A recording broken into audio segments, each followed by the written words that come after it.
les populations du deuxième siège du département de Tsamba-Magoti m'ont interpellé sur le fait que leurs noms ont été purs et simplement omis ou retirés de la liste électorale, alors que ces dernières se sont bel et bien fait enrôler. Pour beaucoup, avec les récépissés d'enrôlement à l'appui, m'ont interpellé en me disant, honorable, ils ne comprennent pas pourquoi leur nom ne se retrouve pas sur les listes.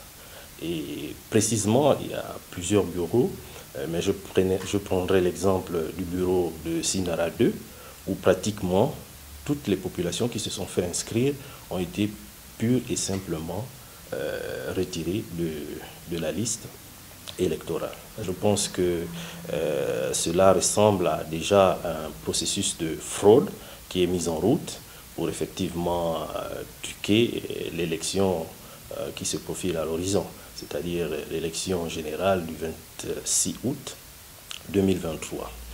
Je prendrai pour exemple ma propre fille qui a atteint l'âge de la majorité, qui s'est bel et bien fait enrôler, et malheureusement son nom, malgré la présence du récépissé, son nom ne figure pas sur la liste. Donc c'est autant de questions, et il y a beaucoup d'autres populations, parce que récemment j'ai fait un tour sur le siège, et ces dernières n'ont pas manqué de m'arrêter chaque fois et poser le problème. Pourquoi et qu'est-ce que les agents enrôleurs ont pu faire de telle sorte que leur nom ne figure pas sur la liste? Est-ce que la commission provinciale a une responsabilité dans cette affaire, ou alors la commission centrale?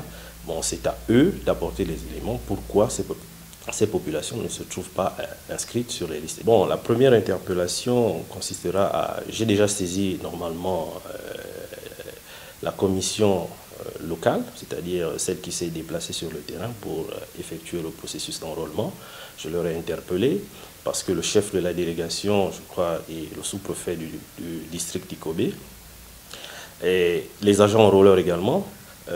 J'ai aussi lancé un processus d'interpellation de la commission provinciale, et là je me prépare à écrire au ministère de l'Intérieur pour que ces populations puissent exercer leurs droits civiques. Il est hors de question que les Gabonais sont purs et simplement retirés de la liste électorale et ne puissent pas exprimer leurs droits civiques parce que des gens veulent truquer l'élection. Bon, je pense que pour la sérénité des élections, la commission d'abord provinciale, parce que c'est elle qui recueille toutes les données au niveau de la province, que la commission provinciale fasse son travail avec beaucoup plus de professionnalisme, bien sûr en faisant en sorte que les personnes qui se sont fait inscrire régulièrement puissent figurer sur les listes électorales. Et au-delà, je profite aussi à interpeller la commission nationale qui devrait regarder les choses de près pour que, à l'avenir, ce genre de situation ne puisse pas léser les Gabonais à exprimer leurs droits civiques.